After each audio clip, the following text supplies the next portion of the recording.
Stand for the pledge.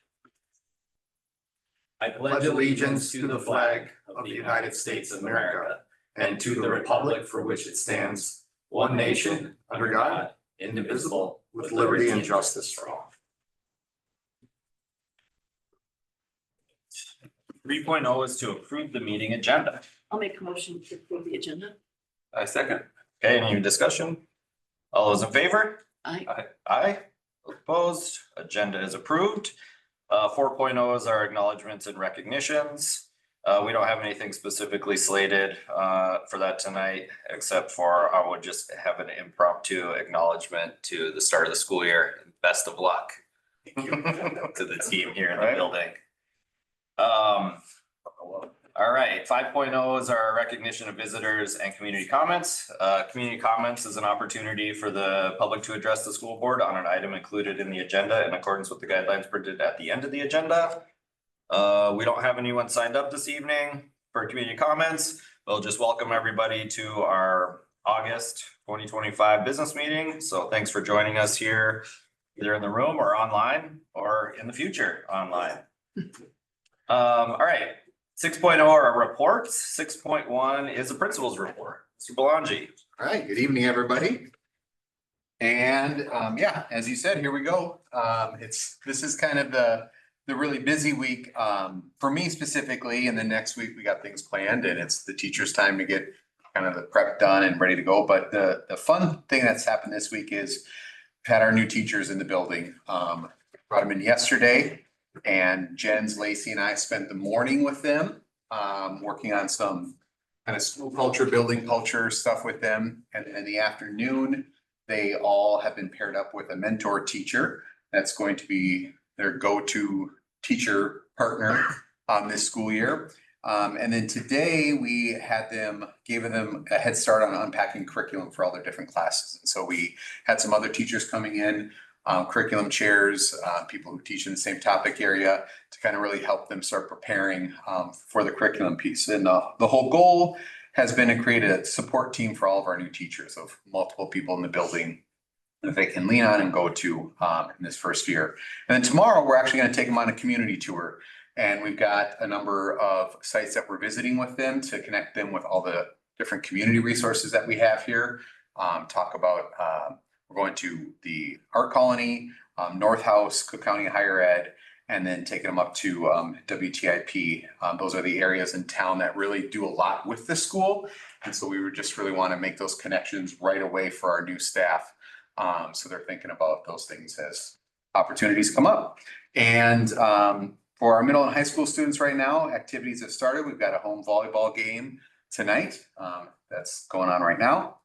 And just, again, a recognition and thank you to all the summer work that's been done to get ready for the school year. It is a lot of work. We're going to be ready to go for students on Tuesday, September 2nd. And then a reminder to the community, our open house next week, Wednesday from 3:30 to 6:30 to come in, meet the teachers, see the classroom spaces, get your lockers ready. And then also just another kind of check-in. I plan on next week sending a email out to senior families and students again to ask about that graduation date. We talked about that last board meeting, waiting until maybe the week before school to send it again and get some feedback. I've had a couple parents call in and yeah, we'll just try again and see if we get a better, wider breadth of response from potentially changing that graduation date. Is the community tour thing a new thing or is that something you've done in the past? Nope, it's new. And this whole new teacher workshop week is, last year we did it for the first time and then we're just kind of adding to it, refining it this year. And I think it's going well. And I think it's really appreciated to kind of get a head start for some of those new folks who are new to the community. Yeah. Yeah, that sounds really nice. Good idea. Cool. Any other questions? Great. All right. Well, best of luck. Thank you. All right. 6.2 is the superintendent's report. You can see my written report. We found 2 sewer lines that have breaks in them over the last week that were put in 1970 or even earlier. So they're old. One is tied to our school bus maintenance garage where they have a bathroom and plumbing in there. And then the other is probably right under the stairs going up above the elementary gym. We were trying to locate that break with their technology. So we will be tackling those, I think possibly the one at the bus garage this fall yet. Since that's not necessarily tied to our construction project.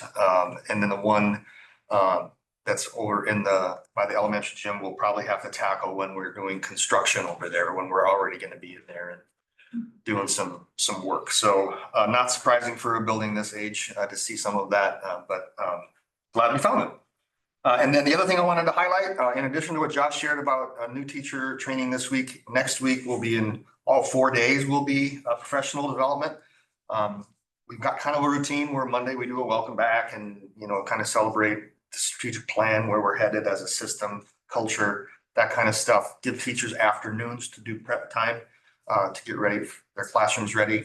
But Tuesday is the rollout of a professional development focus this year. And it's a partnership between Grand Portage and UMD, developing curriculum for school districts to help address the American Indian Education for All bill that was passed a year or two ago. So they've been working all summer on kind of the development of that curriculum. It's going to amount to about 16 hours of professional development through the year. But Tuesday, we're going to kick it off with a full day in Portage. Really excited about that. We'll actually invite all of our staff, not just teachers. Put them in a bus, go up there. Lots of things of learning in the morning. A lot of things around, sovereignty and tribal government and how those things work and how they work with public educators and public governments, their environmental stewardship stuff. And then in the afternoon, we're gonna have lunch. And then in the afternoon, we have 3 breakout groups. Help me, Josh. One is the fisheries with boats and kind of the study of water. I think they're gonna try to visit the spirit tree. Another group is gonna visit the bison farm area and learn about that. And then the third group is gonna be in this, can't remember the name, but the cedar swamp. Yep. Learning about mat making and how to do that. So it's gonna be great. And it's just a joy that we have that resource right here in our backyard as part of our district. People from UMD and Portage and the trust lands and the monument all willing to give time to help educate us. So it was a first come, first serve sign up for who wants to go out on the boats and see the spirit tree, because we knew that was going to be the most popular one right out of the chutes. But it's a great treat. So that's all I got for you. Great. Just a quick question about that. With that legislation, does that is this sort of satisfying that, or is this sort of teeing up some sort of like curriculum that the teachers would then teach, like in terms of like a class offering or that? Yeah, the spirit of the statute is that we weave in Indigenous culture, history, learning about the land we're on in all curricular areas. That's the spirit of it. The how do you do that is what everyone in Minnesota has to now wrestle with. And this was really just an effort by Portage staff and UMD to help us figure that out. So the goal is really for us to learn more so that we can teach more and wrestle then with how do we weave this into, our curriculum. We have our teachers here do, I think, better than most across the state of Minnesota. Like I watch what our science department does. They budget for resources specifically so that they can weave in pieces of Indigenous culture into the science curriculum. Same in social studies, same in language arts. So I'm super proud of what our faculty already is doing. But this is a way for us to learn more to augment that. So grateful for the partnership, and yeah, it's pretty cool. Not many districts have a band right in their district, that are part of the culture here. And it's just so wonderful for us. Any other questions or comments? All right, we'll move on to 6.3, which is the 2025 superintendent evaluation summary.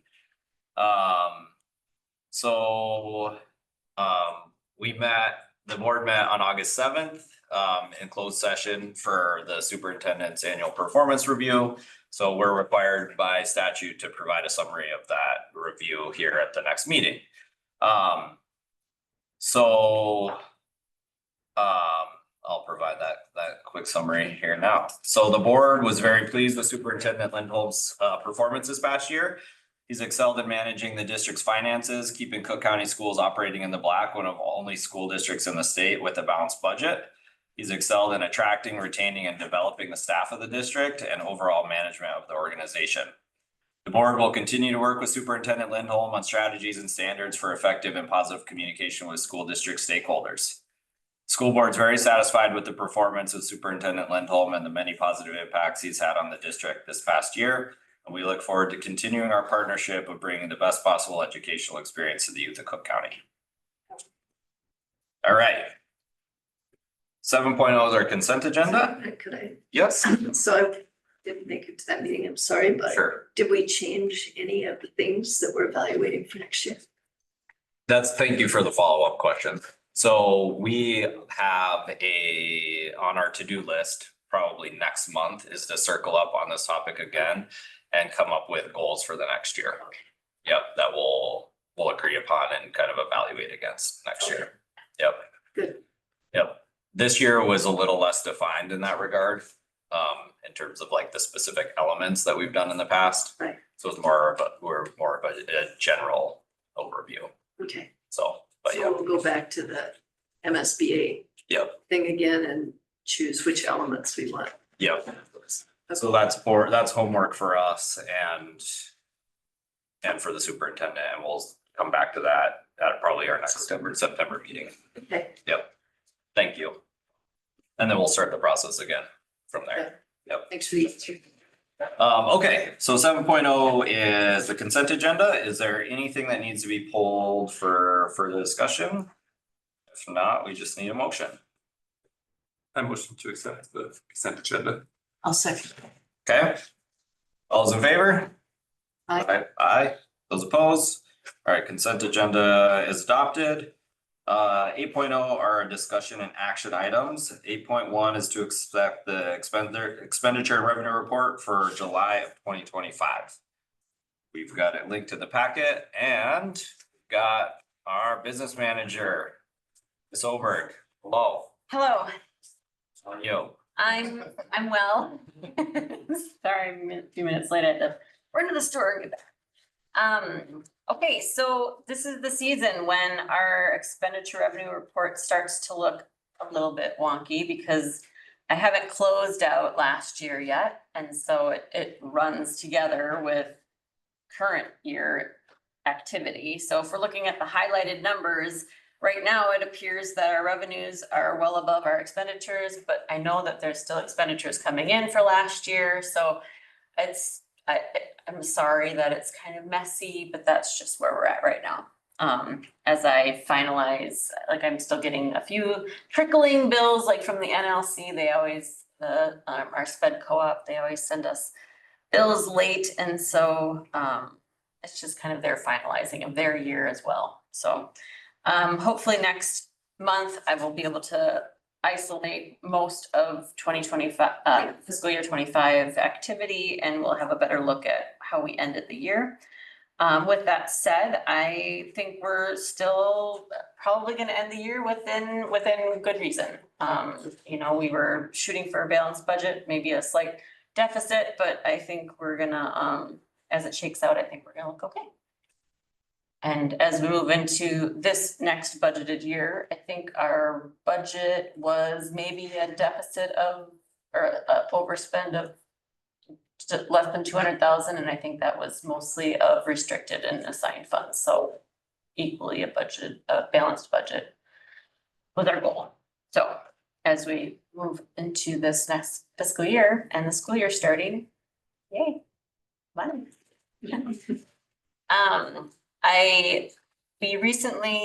You went to a webinar regarding federal funding. Yes, I did.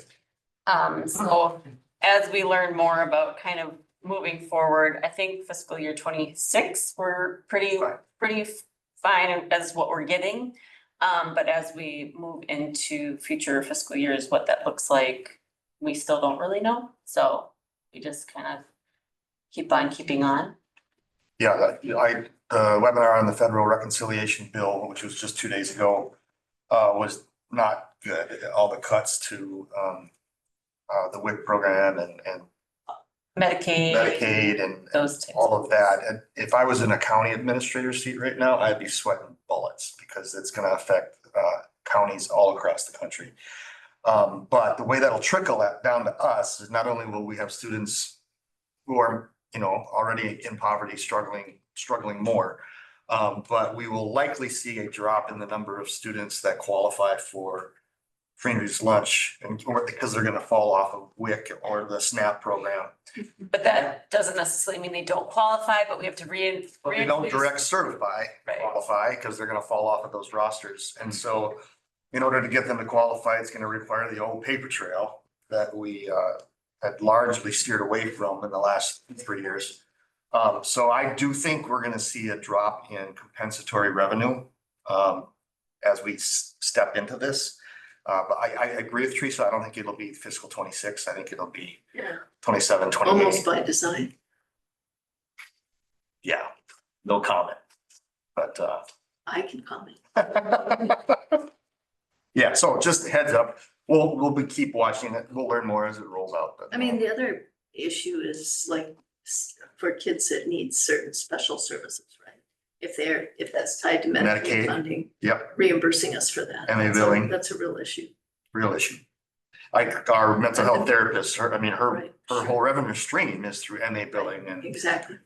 I mean, that, I think Right. probably as I look at it, from my newly released seat at the county, looking at the clinic, looking at North Shore Health, looking at Hospital. school, looking at the county. Yep. The Medicaid hits are what are gonna be the biggest challenge in this community to figure out how we fill those gaps.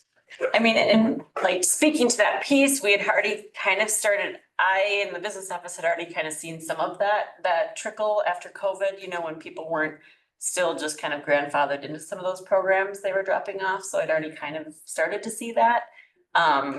People not qualifying for, X, Y, or Z program. So it's just gonna kind of maybe now it's gonna spill instead of trickle. Yeah. We'll see how that rolls out. But thanks for your report. yeah. Okay, let's see, if there aren't any other questions, we just need to get a motion for that. I'll make a motion to accept the expense and revenue report for July 25. I second. Any further discussion? All those in favor? Aye. Aye. Those opposed? Motion carries. All right, 8.2 is to approve the fiscal 27 proposal for Washington DC trip for the middle school. Are we approving it? Yeah, I just made that change quick. Okay. Yep, it's a pre-approval. It should be approved on, not just a discussion item. Yeah, and Melanie couldn't be here, so she sent you all a letter to kind of outline it. And I can attest that I went to the presentation that the kids did last spring, was it, Josh, I think? Yeah, and then they did a presentation about the trip and the kids all got up and shared little stories and it was super fun to listen to the kids. They were jazzed and the trip went really, really well.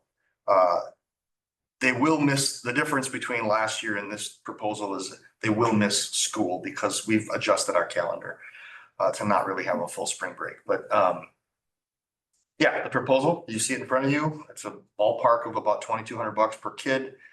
As they did last year, they'll fundraise a bunch to pay for it.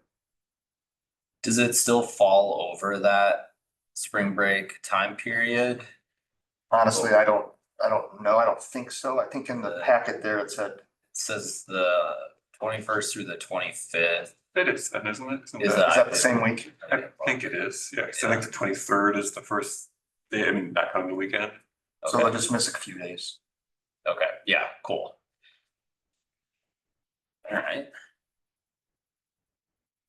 I confess that I was a former close-up advisor when I was a teacher. I think it's a great program.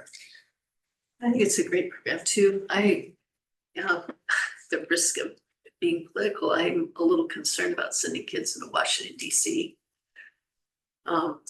with the militarization that's going on there, but I guess that's a year, 2 years away, so year and a half away, so. Correct. Cross that bridge when you come to it.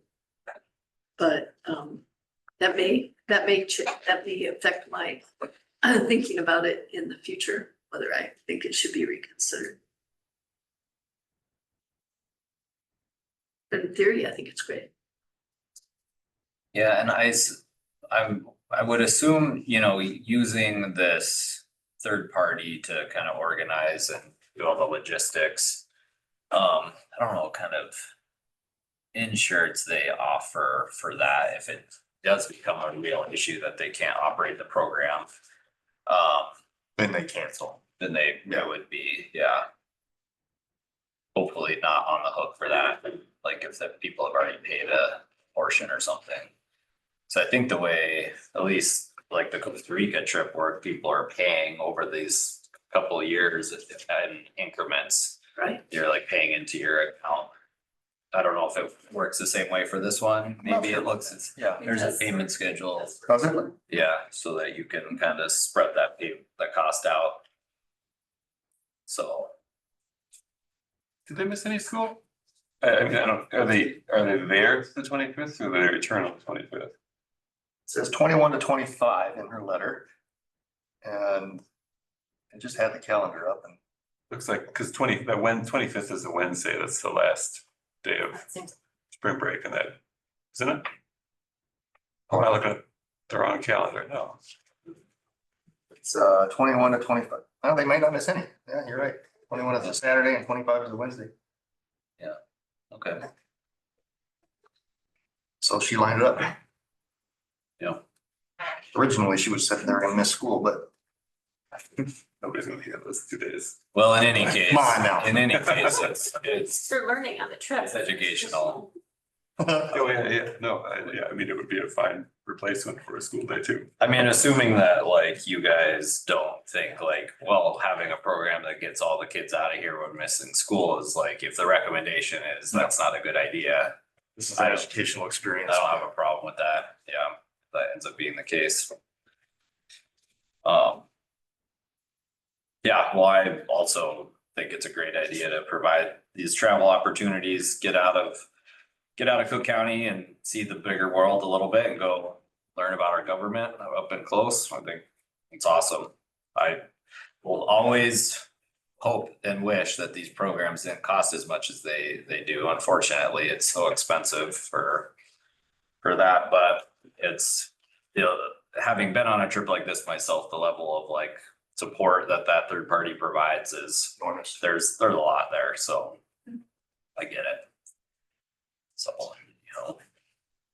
All right, so we're looking for an approval on this so she can start advertising and recruiting. Recruiting and students fundraising. Everything. Okay, Yeah, so I'd motion to approve the proposal for the 2027 Washington DC trip. I'll second it. further discussion? All those in favor? Aye. Those opposed? Motion carries. All right, 8.3 is to approve the school year 25-26 preschool handbook, which is linked in the packet as well. I believe in these next three handbooks that you see, there's really not very any changes. They're all just clerical dates. Was it supposed to be redlined or there wasn't anything to There redline? wasn't anything to redline other than dates. Okay, The preschool one I didn't touch, but the faculty one, yeah, we just adjusted the dates. okay, sure, yep, okay. Okay. Sounds good. So we'll do, we'll take these one at a time then. So yeah, first up will be the preschool handbook. I'll make a motion to approve the 2025-26 preschool. I'll second. Further discussion? All those in favor? Aye. Aye. Those opposed? Motion carries. All right, 8.4 is to approve the faculty handbook. Also in the packet here, so the 25-26 faculty handbook, this is an annual thing, right? We're required to approve it each year. just dates you said, you mentioned were what were updated in here. Okay,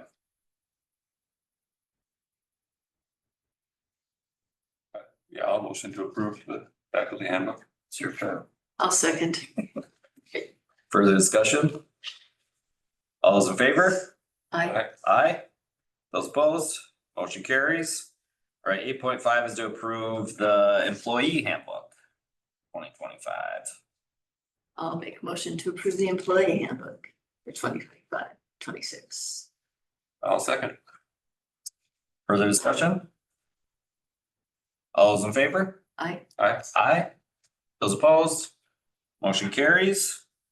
All right, 9.0 are personnel items. 9.1. We have our slate of new hires, resignations slate here. Let's see.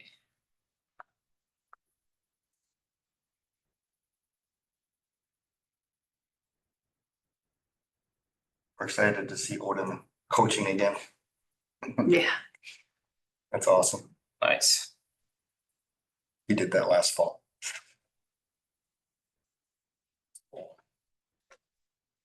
All right. Except our English teacher has to run down and cover the front office for him when he's coaching. It's kind of comical if you think about it. Yeah. Motion to approve the new hires resignation, leave of absence. a second. Okay, further discussion? I would just like to also acknowledge Cindy Everson and how much she holds everything together. So we will definitely miss her, but I'm glad she's giving us a lot of notice. Yeah, I'm grateful for the lead time so we can hire early and do some cross training. Some of that, so yeah. So thanks to Cindy. Yep, second that, many years of service. I hope she's better at retirement than I am. Here's the hope. All right, all those in favor? I, Aye. Those opposed? Motion carries. All right. That's it. We just need a motion to adjourn. Motion to adjourn. All right, we're adjourned 5:29.